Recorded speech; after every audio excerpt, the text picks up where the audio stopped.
Dear Mama, I've never written a Christmas wish list because I could not write yet when you disappeared on August 31st, 1976. I was only 3 years old back then, and you were only 24. How is that possible? I wish I could tell you my life was wonderful since you left. If only our daddy had stepped up to take over in your absence. But after I watched him hurt you that night, he hired a hitman to kill the captain of the Lewiston Police Department. Maybe he thought they were onto him. Maybe he wanted to create a distraction. He never told me or Natalie why he did these terrible things, but he went to jail on Natalie's 5th birthday, only 2 months after he hurt you. Natalie and I stayed with your sister, the one we used to visit daily. Aunt Alice was more than happy to have us and excited you were baking her birthday cake, but you never got a chance to finish it, because Daddy made sure you were never coming back. When I shared what I saw the night you disappeared, Daddy was not happy, and he moved Natalie and I again. Neither of us knew Daddy's sister, but he thought we were better off there with her 8 children. He must have thought she had more experience than Aunt Alice, who only had 2 young boys. Natalie never accepted Aunt Marcy, but I needed a mommy so badly. I followed her around like a hawk, never letting her out of my sight. I didn't want anyone to hurt her. Sorry to drag on, Mama, but I was hoping you would understand why I believed the lies that you had left us. I wanted to believe you were still alive, but I knew in my heart you were never coming back. Daddy died in November of 1983, only 7 years after we lost you. It was terrible because Natalie and I were orphans. My big sister was everything to me. Nat protected me, guided me, comforted me, advised me. I was so grateful she was always there. In 1978, local hunters in Oregon found your body buried off a forest road. We did not know you were pregnant with our baby brother or sister.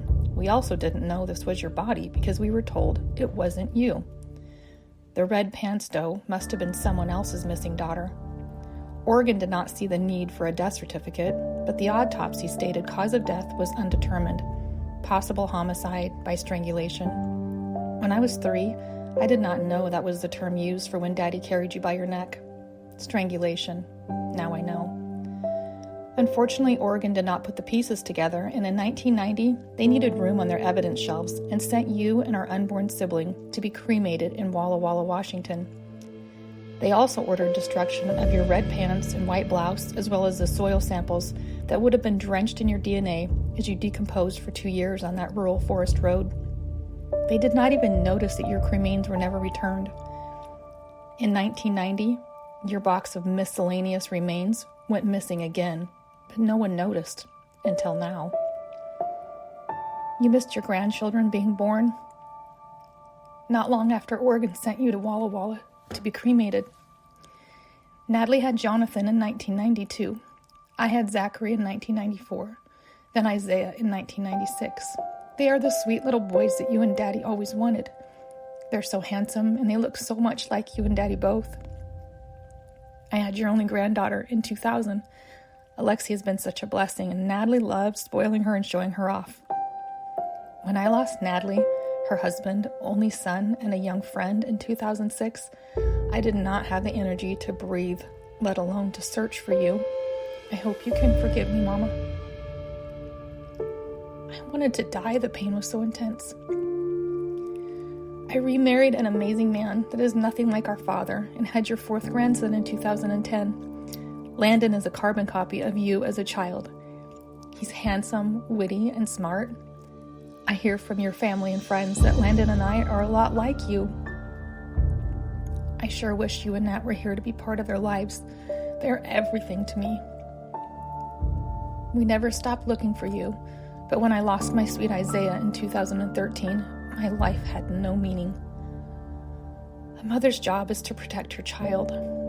Words cannot express the pain of losing Isaiah, but now I know a portion of the agonizing pain your parents felt while searching for you. Granddad and Grandma both passed without knowing why you left.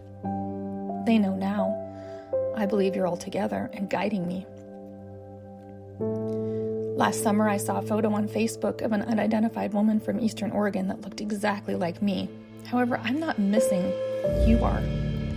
This Jane Doe matches your height, weight, time of death, and was found wearing red pants and a white blouse in 1978. That's the same clothing your parents saw you wearing when you picked us up at 11 p.m. after your college class. You are the red pants doe, and Natalie was so close to discovering that before she died. I've tried to get Oregon to identify you. They lost or destroyed all of your clothing. The coroner made many mistakes on your dental records. They do not match what we can see in your autopsy photos. They sent you to Walla Walla to be cremated, and we found the only box of unclaimed remains labeled miscellaneous cremains.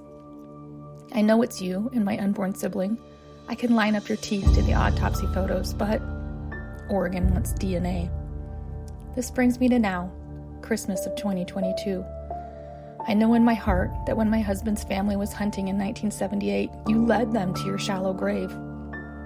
I know that in 1999, you led me here from Idaho to Walla Walla, Washington, where your cremains had been left by the state of Oregon. I know that you kept me up that night in June of 2021 and wanted me to find the forensic image drawn by a skilled anthropologist at Redgrave Research, using only the photos of your skull. I know you want me to have closure and to give you a comfortable resting place. For Christmas this year, will you please consider giving me the thing on my one and only Christmas wish list?